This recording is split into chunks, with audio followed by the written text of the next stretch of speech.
Tenba, which means what? Bring the mind back. Okay, the literal meaning is remember, okay, or recollection, forget it, doesn't have anything to do with that. It means the action of bringing the mind back to the object, okay? Third problem. Qingge, yeah. Dullness and agitation, okay? Dullness meaning, the description of dullness is, you can find it out yourself. What meditation feels like when you're sleepy. What it feels like when you have too much food in your stomach. What it feels like when you didn't have enough sleep the night before. That's rough Qingwa, obvious Qingwa, okay, obvious dullness. And then agitation being, there's a general word called choa, which is distraction. And technically speaking, agitation is only the first type of choa, which is where you are thinking about things that you like. You're distracted to something you enjoy, like food or music, or you start thinking about a song or something like that. Or what, I think the most dangerous one in America is thinking about what you're going to do that afternoon at work. For me, that's my worst one. Which brings us to the second one, which is getting distracted by a virtuous object, okay? Like you start thinking about that project that you're doing for Lama Zopa, and you stop focusing on this Buddha image or something. That's called a special kind of choa, where the object is virtuous, but the action of getting distracted to it is wrecking your meditation. So that's a special kind of distraction. And then the worst kind of distraction, or the most destructive one, thinking of somebody you don't like, thinking about something that somebody said to you. And that has a special ability to ruin your meditation for the whole period. You know, if you get sensitive to that, you'll see that just a few seconds of thinking about someone you really don't like, the energy of that, and thinking about some kind of feelings of negativity towards them, it saps your meditation. Your whole meditation period will no longer have any energy for the next hour or something, okay? So those are the worst three forms of gupa, or agitation. Correction for that? Shishin. Function of shishin? Watchfulness. It's the motion detector in our, you know? It's a detector that detects that something's wrong. Now we're about to start the fourth problem, right? But notice something in this system of meditation. Who taught it? Kamala Shila, 750 AD, and ultimately comes from the Buddha himself. What was the correction for Qingge? Shishin, right? Which is just detecting its appearance. You see what I mean? It's not stopping Qingwa Gupa. Get it? It's very interesting. All you've done is detected it. You haven't stopped it. Okay, so the correction for number 3 is really just detecting it. You see, now you have to do something about it. Okay, so the next problem of meditation is called failing to take any action. Okay.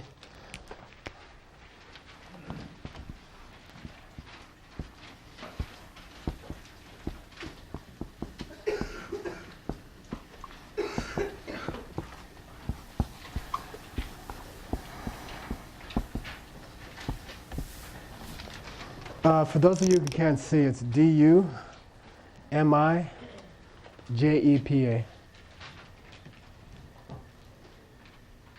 Say do, mi chepa.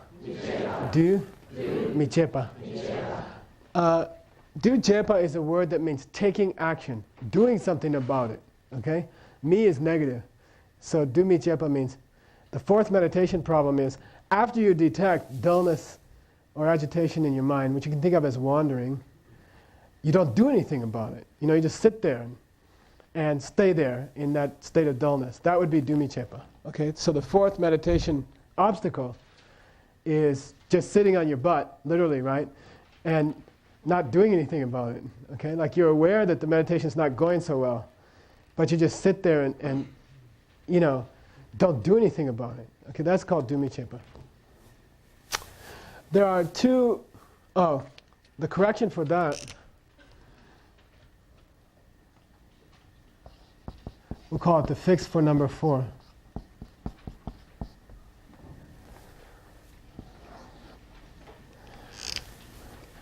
This is really easy, okay? Ready?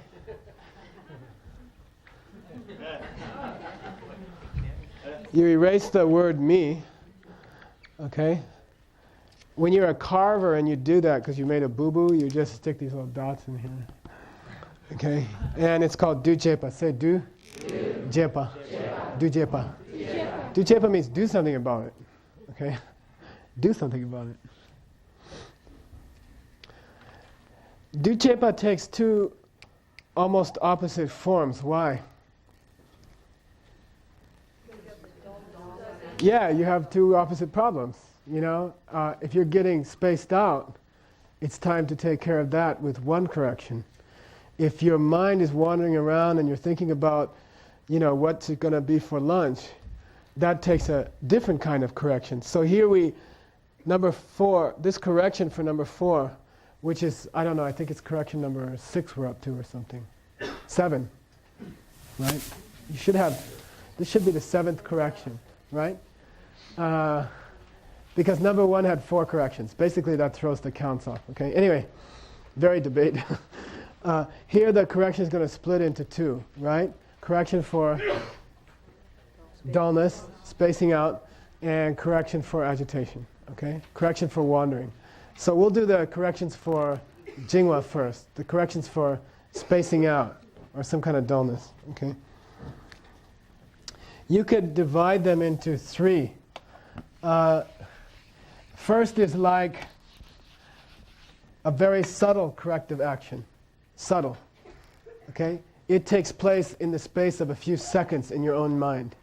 Okay? It's like the problem is not too serious, and the whole correction takes place within your mind with a slight adjustment in the intensity of your meditation. Okay? Very slight adjustment. It's called jimba.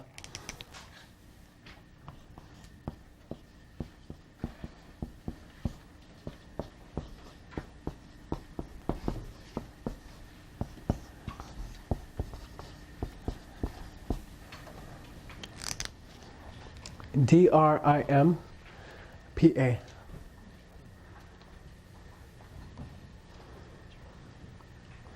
Say dimba.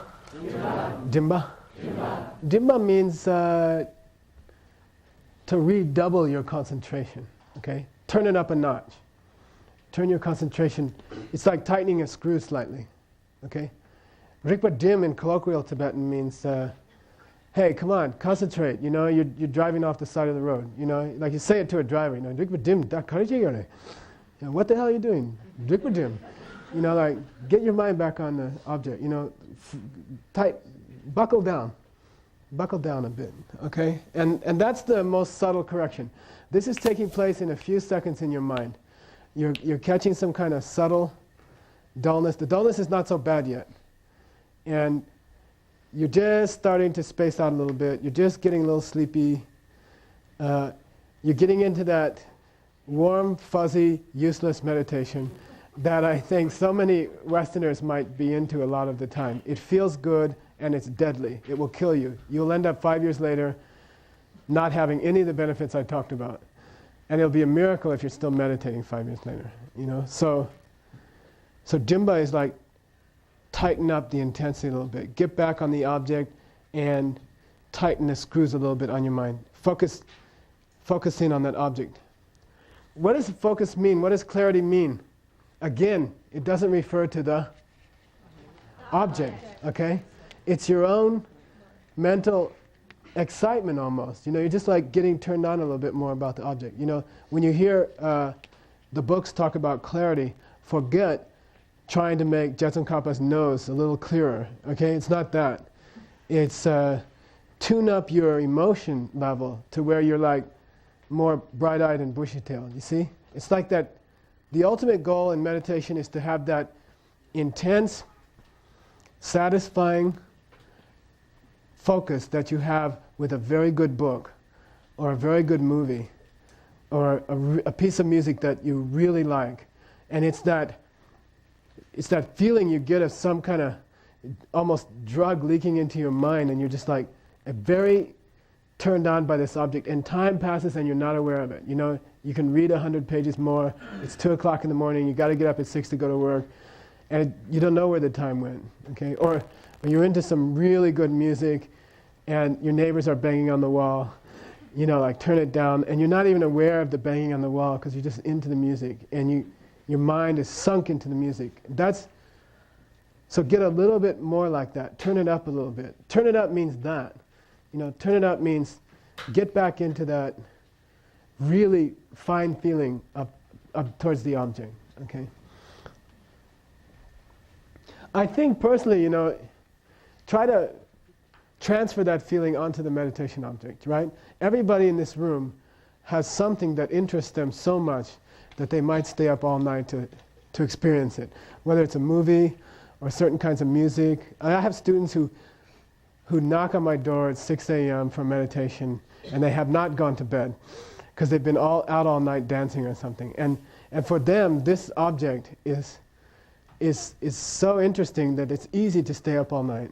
And you have to try to get that emotion about the meditation object. Okay, you have to try to move that emotion to your meditation object. Whatever it is that would keep you up all night.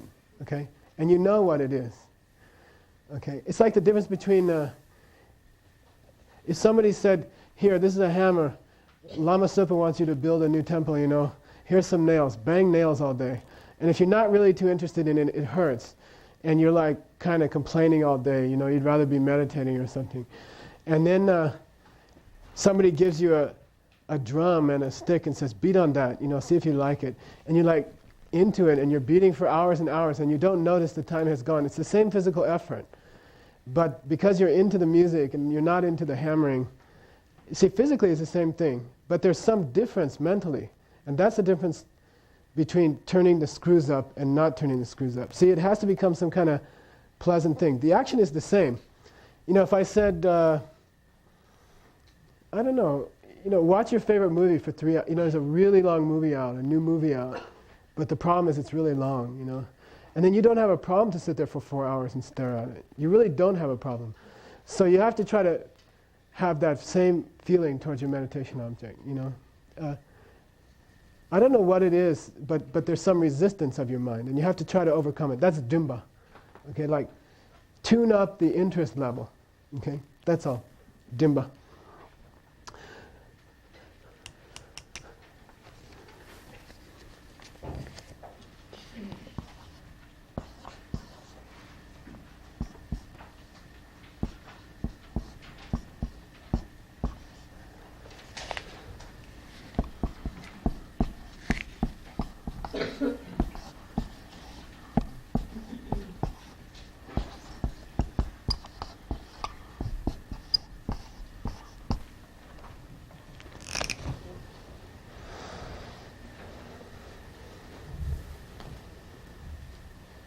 Say sang, tepa, sang, tepa. This is a very rare word in Tibetan, and it means like when your spirits are down, and then something happens to bring your spirits up. That's called sang tepa. Okay, it's like uplifting your spirits or something. So what it means, like sang tepa in colloquial Tibetan can mean to give someone an award, like a medal or something. Sengtak means an award. And the feeling you would get if, they said, oh, you've been selected, as the winner. And then you're like, Sengtepa, So Sengtepa means like some kind of, you've been down, and then Sengtepa is like, like you come up again. You come up in a big way real fast. That's called Sengtepa. Sengtepa is considered the correction for when the Chingwa has got pretty bad. Like you tried Dimba once, and you come back for a while, and then you go down again, and then you try Dimba again, and you come back for a while, and you go down again. And then if you can't bring yourself up, then Sengtepa is correction number 2. You see, it gets more forceful. Things are getting worse in your mind, okay? And it's time to Sengtepa. Dimba didn't work. It didn't work to do that very slight, subtle correction. And you'll get used to this, and you have to meditate to find out what I'm talking about. But Dimba is enough when your mind is slightly down, and you just have to concentrate a little bit, it comes back up to normal level. But if it keeps slipping and keep going down, if Dimba doesn't work anymore, and when you're meditating, your head starts nodding and, you know, stuff like that. Then you can turn on Sengtupa. Sengtupa is like emergency level 1, okay? And this is where you actually move the mind to an alternate object for a short time to bring yourself back up forcefully, and then you go back to the object that you're supposed to be meditating on. So this is like a pretty drastic action.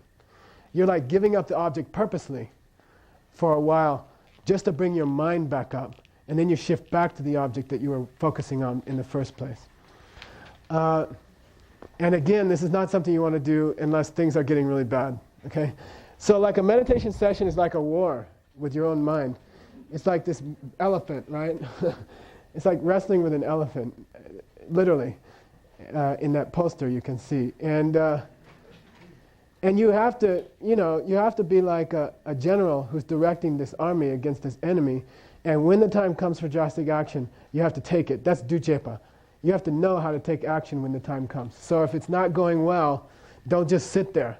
Go to drastic action number 1, okay? So here's drastic action. I'll give you them straight from Lamrim Chemo and Namdul Lakchang. He says the very best one is to contemplate on how fortunate you are to have met Buddhism in your life. You know, especially in America. I don't know, 250 million Americans. If Buddhism is the true way to get your rear end out of suffering, and if Buddhism works to not die, you know, if it's actually a method to prevent your own death, if it really works that way, okay, I'm just saying if, okay? If it is the way not to die, and it is, okay? Then you are one of a million people who has really connected with it. The virtue required to listen to a Dharma teaching for 1 hour would probably take hundreds of years of work. You see what I mean? Whether you believe it or not, for you to sit here for 1 hour means that you were a really fine person and a really fine practitioner for many, many decades, okay? To hear this, to be here now, you are literally 1 in a million, okay? Just to have gotten this far. And people take it for granted. I had a lady sitting, telling me today, oh yeah, I got this initiation from Dingo Khyentse Rinpoche, highest leader of all the Nyingmas, you know. And then I bumped into this Sakya guy and head of the Sakyas, and he taught me something. And I said, oh yeah, and then I had met Ladi Rinpoche, you know, highest Galupa, Faramba Geshe, and he gave me this thing. So, you know, I feel pretty good. Forget it, you're like 1 in 30 million or something, you know what I mean? Literally. You really are, you know, and Sengtupa at this point means, think about it. You know, what are the odds that poor little youth has bumped into His Holiness, bumped into Lama Zopa, studying Holy Dharma, been exposed to Tantra, which only happens every 10,000 planets or something like that. Like Buddhism reached 10,000 planets, maybe 1 gets Tantra, okay? So you're exposed to all those things, you know, you don't think you're a normal person, because you ain't at all a normal person. You know, the karma required to maintain this class in your ear for 1 minute is intense. You know, it's years of virtues are being used up as we speak. You know,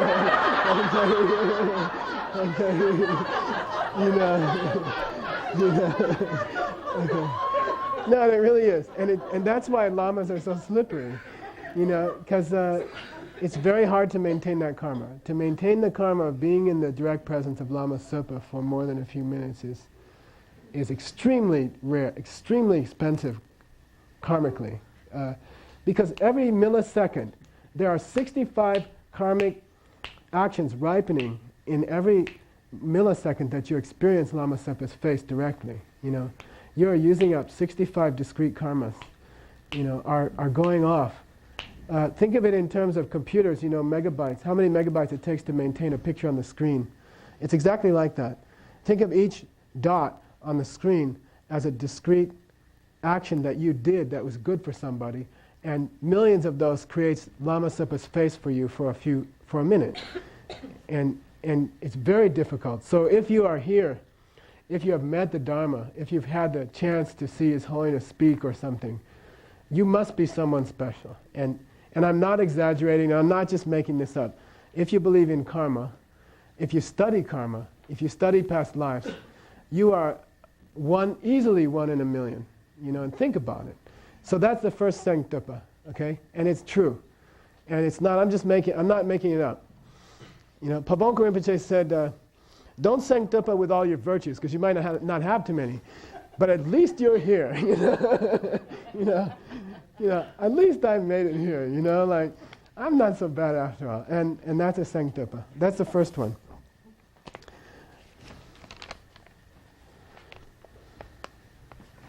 The second thing they say to focus on is Guru Yoga, meaning think about your Lama. Fantasize a little bit about serving your Lama. Like the ultimate Buddhist relationship. You meet a Lama, you're able to be around them constantly, you're able to interact with them constantly. They are rubbing off on you every few seconds. All of their behavior, all of their speech, all of the way they think is subconsciously seeping into you as you're near them.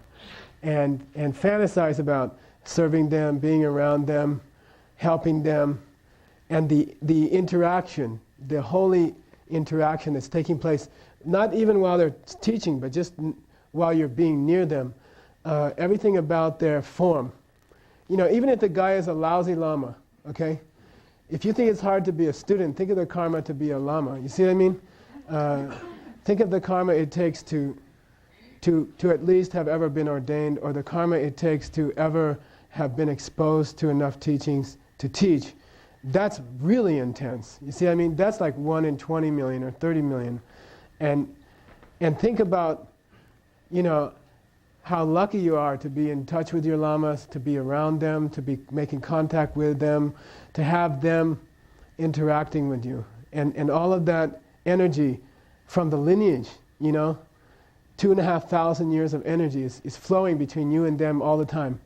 And then think about that, okay? Think about that, you've bumped into this 2,500 year lineage. This lineage is pure. This lineage has not been broken.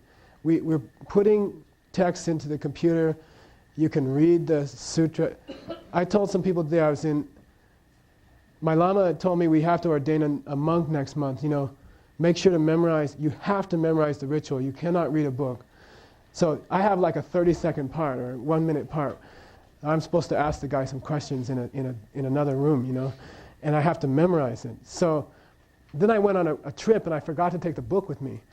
And all I had was the computer. And we had put in some books that were 2,500 years old about monks' vows. And I thought, well, maybe just let me look, because if I show up without knowing it, he's going to kill me. So it'd be very bad, inauspicious on the day of making a new monk that someone died,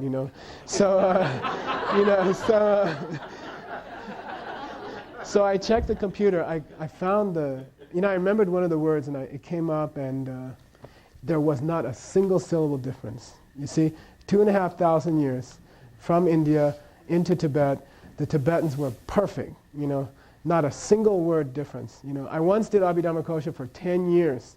I wrote out every single Sanskrit and Tibetan word there, and I found 1 syllable difference, where they just couldn't get it into 2 syllables. It was just a thing where there wasn't a word that had 2 syllables and you needed 3 syllables, but perfect. And you are part of that lineage. This lineage it's a perfect lineage back to the Buddha. Everything, amazing, okay? And think about it and be happy about it. And that's all. That's sanctupa, God damn it, I'm in a world where this thing has lasted 2,500 years down to the syllable, and there are still these holy living people walking around, taking jets and not ships, from India and teaching us, and this is amazing, I must be something special going on in my life, okay? Third one is to focus on, they say luminosity, okay, in your mind. And what it means is to think of something very, very holy, something sacred, something that makes you happy, okay?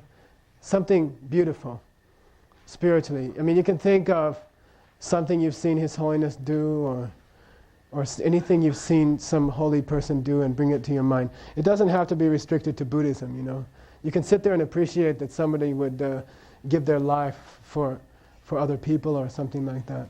Okay, and that sanctupa is some kind of brightness or luminosity, sacred luminosity. Okay, something like that. The last one they give is think of the good qualities of the Buddha. And this doesn't have to be, trying to figure out how many inches his bump on his head is, and then trying to get excited about that, which is hard, right? It's not like that. An enlightened being has the ability, without any premeditation, to appear as every person you've ever met in your life, simultaneously. So it's quite possible, and not at all impossible, that every person you've ever met in your life was the emanation of a single enlightened being. No problem. Very easy. They do stuff like that. Okay? And it's like Truman's World. You got to see that movie, okay? It's exactly like that. I mean, after we saw it, I had like 6 or 7 friends with me, and we came out and nobody said anything for an hour, And they're just thinking that, yeah, it really could be like that. And you wouldn't know. I mean, it take a long time to figure it out. And appreciate and think about the qualities of an enlightened being. They are planning ahead for you for about 1 million years. They've drawn up a blueprint for what's going to happen to you for about the next 1 million years or so. I mean, they're capable of that, and they do that all the time. Lama Zopa is not trying to plan your next 3 weeks. He's planning your next 1,000 lifetimes or something. Every time he says something to you, he's saying it in light of those repercussions. And if you don't get it right now, then don't worry about it, okay? Something like that. Okay. The third correction for dullness. So now you've got a little sanctupa just as we spoke, right? I mean, less yawns during the last few minutes. Okay? Like you're considering, wow, maybe he is a Buddha, my Lama Zopa, maybe that's true. And then your heart is like uplifted. That's sanctupa. You got a little bit of oomph out of it, okay?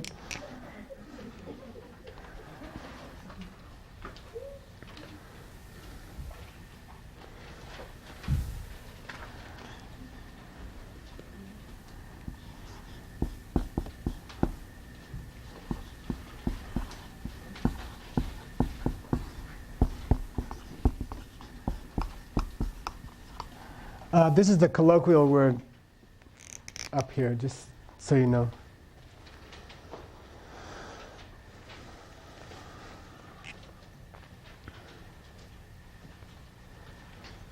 Say yarlang. Yarlang. This is the ultimate drastic corrective action, okay? Like you tried, this one, by the way, I repeat, Jumba takes place in a few seconds in your mind. You just like bring it back, tune it up, and you're back on track. If you keep dropping, if the mind keeps dropping, then you do sanctupa. You actually shift to another object, get turned on, and then shift back to your original object. Okay? After you thought about Lama Zopa's amazing qualities for 2 minutes or 3 minutes, or after you thought of the odds against you being exposed to a tantric teaching, which are something like 1 to 10 million, okay? Then go back to your original object, okay? Once your mind gets a little bit up. If all of that fails and you find yourself, you keep nodding off, you keep spacing out, you're just frustrated and the thing isn't working. Yarlang means get up off your cushion, okay, and go do something. And he has a list, okay? Go out and get some fresh air, Go out, stick your head in the refrigerator or something. It's cool air, okay? Very often they'll talk about, even in the Tibetan medical scriptures, a lot, the Gyude Shi, the 4 medical scriptures, they'll say, go out and stare at the sky. Get into some open space. Like go up on a mountain, go outside, look at the sky.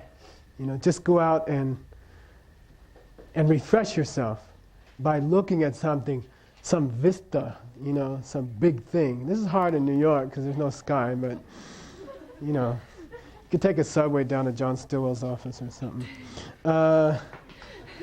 Third one he says is walking, pacing, you know. And that we do that in the monastery when we're memorizing. We pace for like an hour or 2 hours. Like you can walk around the monastery, or if you're in a courtyard, it looks like swimmers when they get to a wall and they turn and they kick.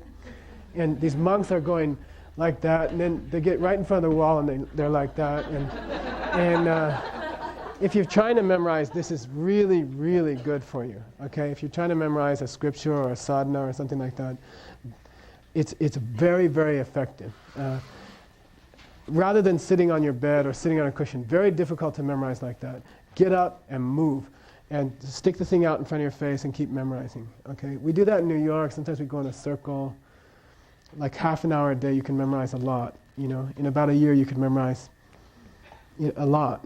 You know, in the monastery, they memorize normally a couple hundred pages as part of the Geshe program, and then it's not hard if you walk.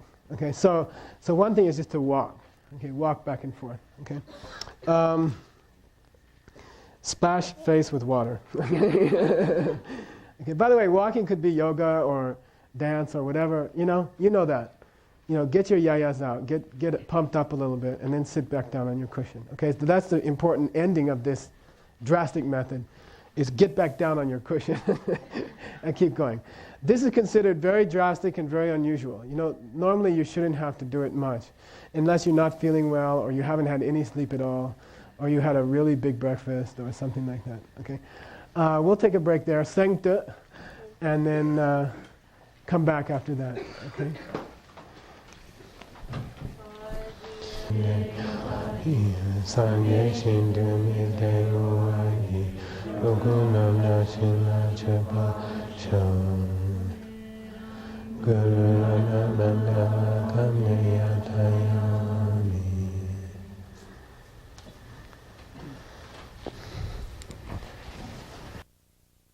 No, we just made a deal for Diamond Cutter Sutra in Ireland in '99, so all you Irishmen. Okay. Yeah, all right. Okay.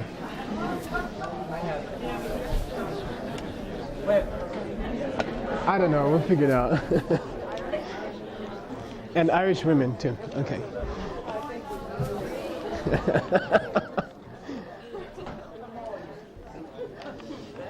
By the way, there's this chart up here. We swiped it from a temple, a Mongolian temple. It had fungus all over it, and some people cleaned it up. I'd like to thank them. That's Kinzom, who's very shy and she won't even look up. And Patricia Weil, where is she? Okay, and they between them are paying for it, and they're going to give everybody a copy. Orla, you have to make this a little bigger, okay? This thing across, where is she? Across the top, okay? Like tonight. And then we translated the whole thing today. In between appointments, sometimes during appointments, I apologize to those people. And everything down here has a number, and then they've put numbers here of what's happening. And I had this idea to, like, we'll have it ready by Saturday morning class, and then everybody bring $10, and we'll put it in a pot, and we'll donate it to Land of Medicine Buddha, okay? So, how's that? Yeah. Okay. And all you fat cats have to throw in more, okay? Not many of you, but I know. Okay. We finished the fixes for Chingwa, so now we need the fixes for Gupa, okay, agitation. Typical forms of agitation. You know, thinking about what you have to do this afternoon, thinking about what you're going to wear to work, thinking about the last fight you had with your friend, you know, stuff like that. And here's how to stop it, okay.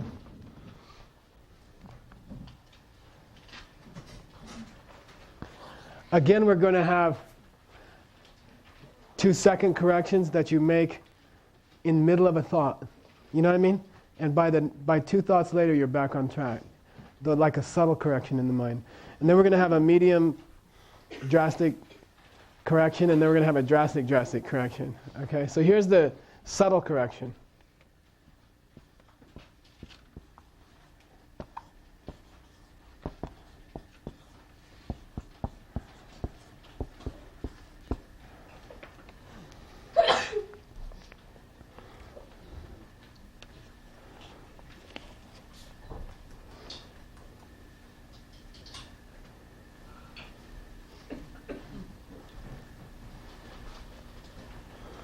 Say hlupa.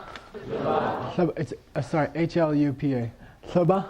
Hlupa means, this is very interesting. The correction for agitation is, especially in a subtle form, a 2-second correction is, hlupa means back off, lighten up, loosen up. Okay? I mean, you would think that it should be, you know, kick ass and get back on the object or something like that. And it's not. It's like, back off a little bit, loosen up. And then gently move your mind back to the object. Okay, I mean? See what I mean? So it's a typical reaction here might be to try to beat yourself up or tighten up or something like that. And that's supposed to be the wrong thing to do. Okay? Instead, you kind of lightly back off. You relax a bit. Relax mentally.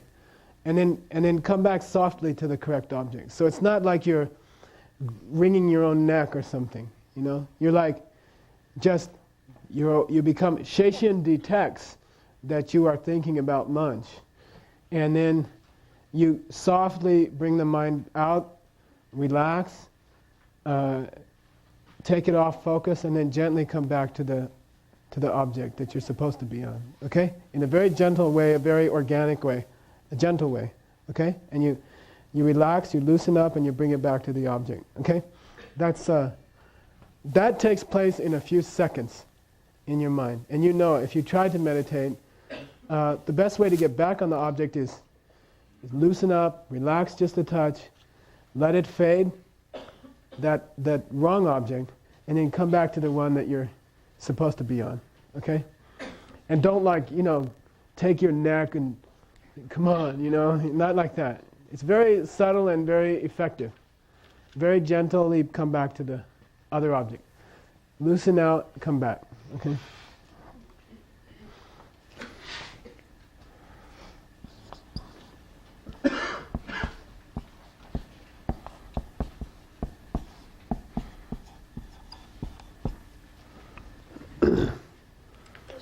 Yeah. In the last one where you said you would stop before we took the break, you said Yeah. you would stop and get up and do something. Yeah. When you came back, would you just go directly back to the object, or would it be a whole different session? She asked at the end of before we took the break, we were talking about drastic action. Get up, go, splash your face with cold water, something like that. By the way, it might be appropriate to go rest for half an hour. You see what I mean? Just go take a nap for half an hour. If you didn't sleep enough the night before, I can tell you, definitely, no matter what you do, it's not going to work. You need to rest. You need to sleep. You can't meditate on no sleep. And if you find yourself not sleeping in meditation, it's a very bad sign, and you have to stop immediately and get some sleep. And I even tell my students take sleeping pills with them on retreat. I have never taken a sleeping pill in my life, but I always take them with me. You know what I mean? And I've had students with me on retreat where they couldn't sleep. You have to immediately do something about it, and give them, don't be shy, take one, drink a lot of milk, eat this huge popcorn something oily, and go straight to bed and don't wake up till the next morning, and you have to do that. It's very important. If you get to a point in meditation where you can't sleep, you must take action immediately, okay? So she asked, what do you do when you get back? You sit down on your seat, then you go back through the preliminary of the breath, okay? You cannot go from taking a cold shower to seeing Lama Sopa's face again. You see, you need to get back into it gradually. So you get down on your cushion, and I would do like 4 or 5 rounds of 10 breaths or something like that. And then you slowly come back to the original object, okay, that you were concentrating on, okay? Say poa. Poa. This is not the poa that means transference of consciousness or something like that, okay? No connection, nothing to do with it. They both mean to move.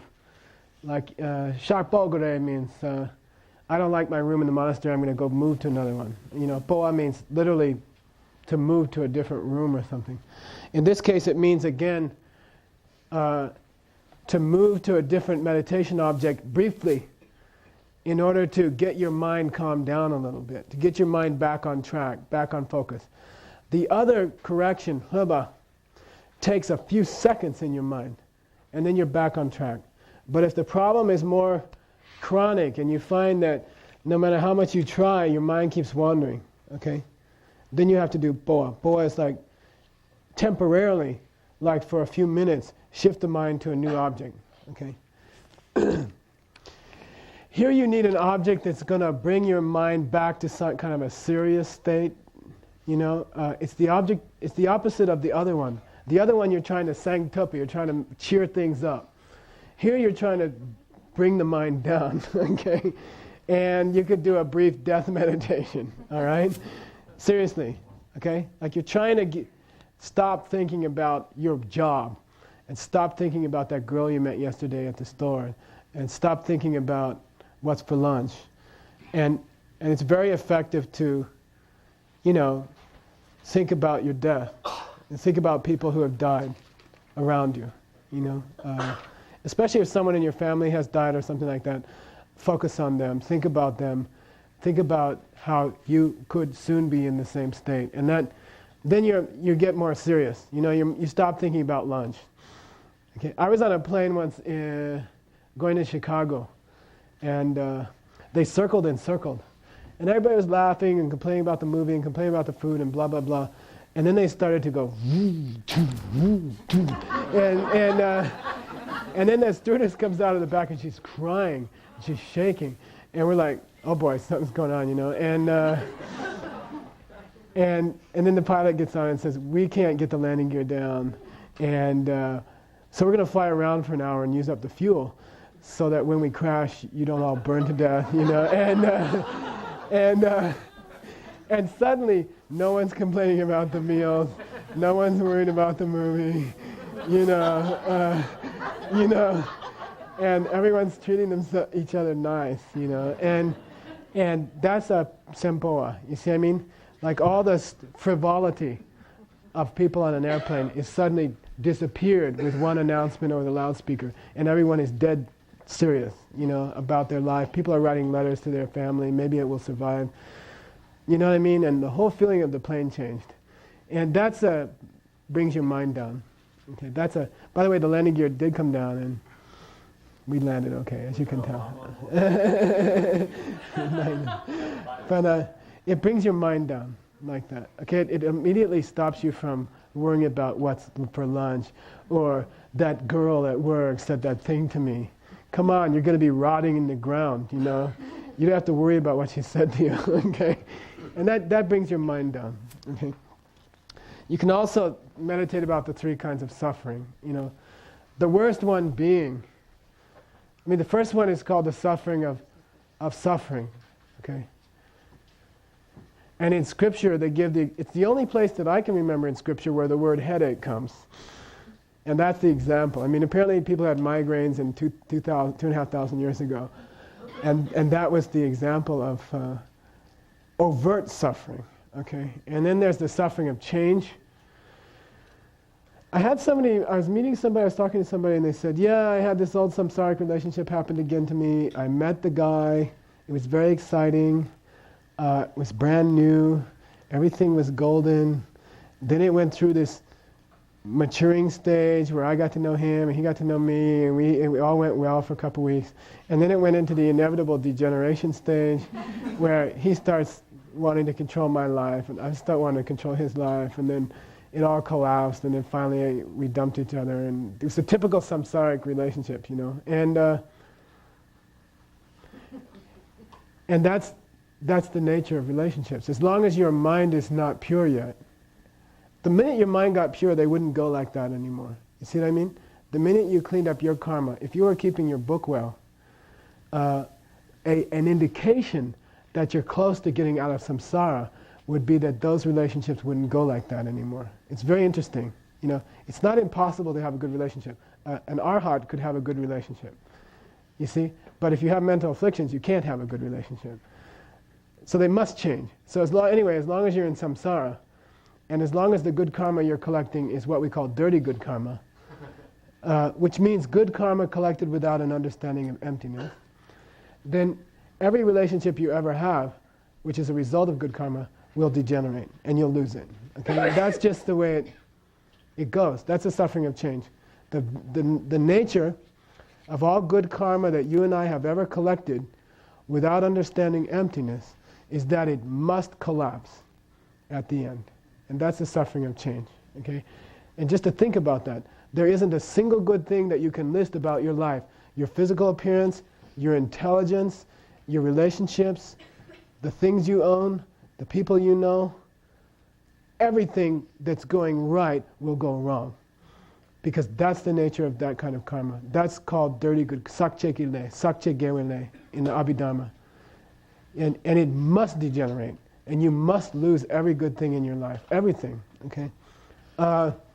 That's the suffering of change. And if your mind is like getting distracted by, what kind of Doritos do you want for lunch? Then think about the suffering of change. That there's nothing about you physically, mentally, emotionally, and no possession that you have which will not be ripped away from you by just plain old time. Okay? Then the suffering of suffering, what they call pervasive suffering, the third one, is specifically the fact that your world is a creation of karma, of those kinds of karma, and you must get old and die. Okay? You must unless you do some extraordinary tantric practice, unless you succeed in these classes, seriously, and I'm not kidding, it's the whole goal of these classes, then you must get old and die. Okay? And that's, those are the three sufferings. That brings your mind down, back to reality. Come on, don't worry about what the guy said at work. Don't worry about what we're having for lunch. We got more serious stuff going on here. And then your mind comes down. Okay? Then you bring it back to the original object of meditation. Okay? Third one.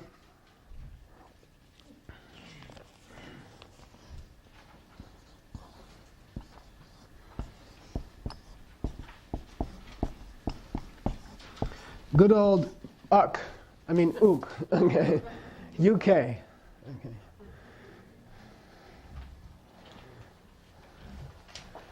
Say ook. Ook. What's ook mean? Yeah, go back to your breath. This is if things get desperate. All right? You thought about your death and nothing happened. You're still thinking about lunch. And you tried to relax the mind and nothing happened, So if it gets really desperate, then go back to your breath. Okay, go back to counting your breath again. Right? And that's like starting all over. Okay? That's always the starting point in meditation. Never sit down to meditate without going through a good breath meditation. And never do a breath meditation for the rest of your life. Okay? That's a mistake. All right? And when you get to Tantra, do breath meditation. That's a different thing. And that's a different kind of breath meditation. That's a whole different story. Okay? Okay, problem number what? We're done with that. Yeah, the last problem, then you get to go home. Okay?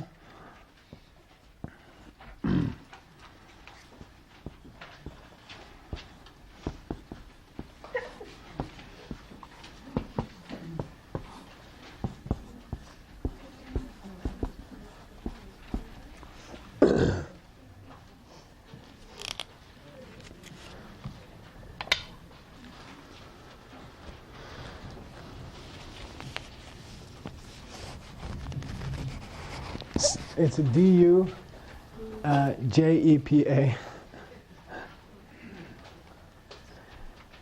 My Lama repeats Tibetan all class for 5,000 hours of classes in the last 25 years. We counted it up or something. And then he'll say, okie dokie, and the whole class is like, okie dokie. Say, do chepa. Do chepa. Do chepa means taking action becomes an obstacle. You see, taking action when you don't have to take action. If it ain't broke, don't fix it. Okay? If your meditation is going well, don't start examining your meditation. Okay? And don't start taking corrective actions when there's no problem. When the meditation is on cruise control and it's really going well, and this is a very, very subtle obstacle. Okay, this doesn't happen until you're pretty good at meditating. Then don't start checking the meditation and don't start interrupting the meditation with some kind of correction that doesn't need to be corrected. You see what I mean?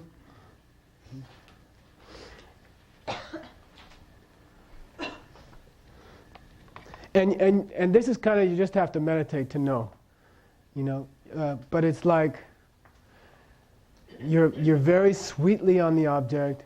Your back is feeling good, your knees feel good, your brain feels good, the breath is smooth, and then for goodness sake, leave it alone, okay? And don't fool around with it, okay? Add the correction. Oh, we'll just add a me here. And we'll add a me here.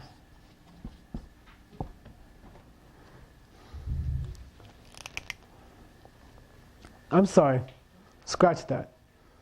That's not correct, okay? Just scratch that. Last thing I did. It's cute, but it's wrong. Okay? There's a word for this, correct? No, the problem is correct, the correction is not correct. Okay. This is the correction, sorry.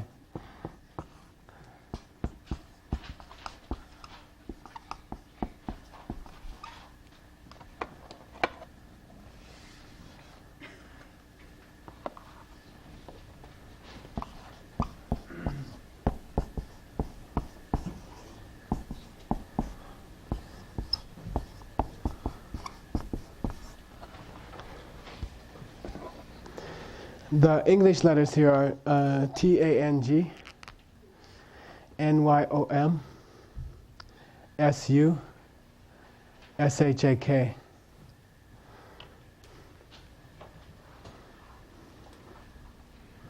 Say Tangyom, Su, Shak. Tangyom, Su, Shak. Tangyom Su Shak means leave it alone.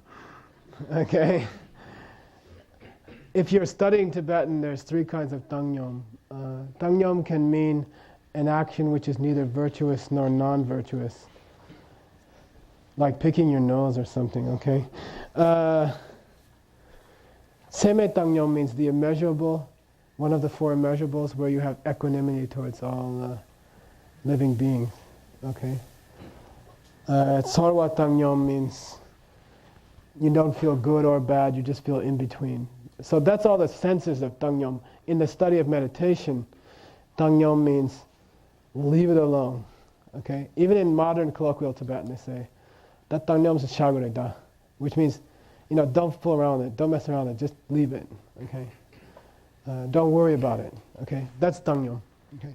So the final correction, number 8, I hope. Am I right? Is to leave it alone.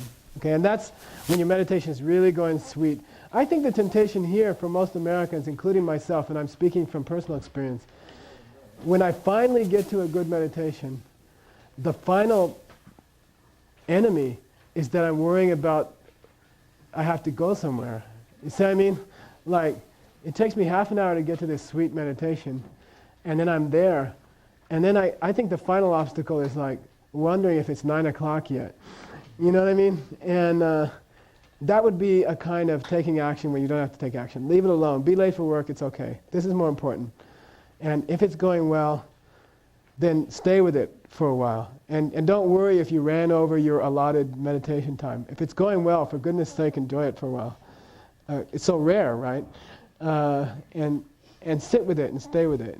And see how far you can go with it. Okay? We'll stop there. And then Saturday we'll get to the 9 mental states and 4 kinds of focus, 4 modes of focus that are involved here. I think this is the last night at LMB, and I just wanted to thank all the people at LMB. I know that we brought a big army from New York, and we probably caused you some headaches and cost you some moolah too, because not everybody paid the whole thing. And by the way, New Yorkers should do what we agreed to do about the food, okay, tonight. And I just wanted to thank you for that. And also, it's a very sweet place to teach. It's I think the first class we ever did here, like 7 people came, you know, and it was fun because the people here are well trained. You have very good lamas. You have very fine lamas. You have the cream of, I don't know how that happened actually. I mean, they don't come to New York that often. I mean, it's, they always come to LMB and Vajrapani. I don't know why, but you've had the greatest lamas in the world have been hanging around here for 25 years, and you're very fortunate that way. And it's a blessing of Lama Yeshe that this place is here, and Lama Supa. You're very blessed to have two lineage lamas like that, and it just feels really good to be here. And thank you for that. And I know it's a lot of work. I mean, Parello did Heart Sutra twice, and it's a lot of money, a lot of hassle, a lot of headaches. Somebody always goes crazy, you know, and I know that, and I know a lot of work, and it was transparent, and it was very pleasant here. So I'd like to thank those people who.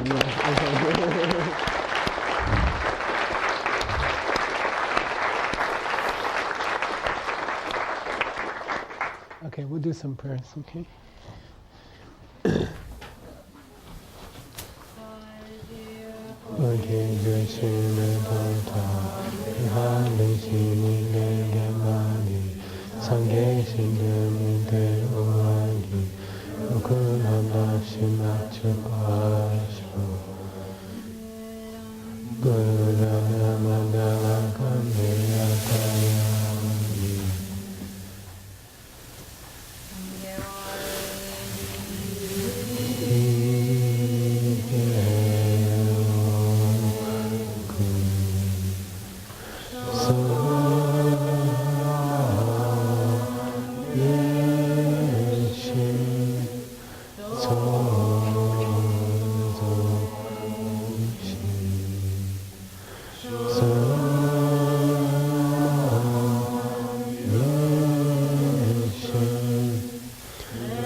And may all teachers teaching true paths to enlightenment in any time and any place have long and sweet lives, especially Lama Tujin Zopa Rinpoche, Lama Osa Rinpoche, Geshe Michael Roach, and Tony Dhamma.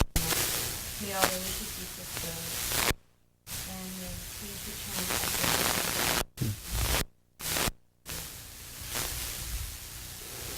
Oh, I'd like to. Also, I had a talk with Lama Supa yesterday, Rinpoche, and I said, "How are you doing?" And he said, "I don't know. My blood pressure is like perfect, you know, and my sugar levels have gone to like excellent, and my students are all happy, and cooperating with each other, and everything's going wonderful, you know." And I had a feeling he was saying that because of the great feeling between all his students, that his health was getting better and better. So seems like that. And so I encourage you also to do your book. You know, that like every 2 hours you're checking it, and if you have a mental affliction attack, it never gets more than 2 hours old. You know what I mean? And it's very powerful. It is Tunduk. It is succession yoga of all tantric initiations. That is the whole point of that. And then if you happen to die in between 2 entries, which will happen, well, I hope not, but you're clean, your mind is clean, and everything goes well. We're going to talk about how to do that book on Sunday, okay, if you don't know how to do that. And I think there'll be a refuge ceremony. Elizabeth, when is that?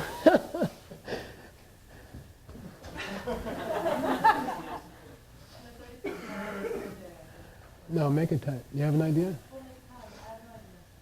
Sometime on Sunday. Okay, at Sunday afternoon. Well, Sunday sometime at Vajrapani. Okay, and the way I like to do it is to really go into the vows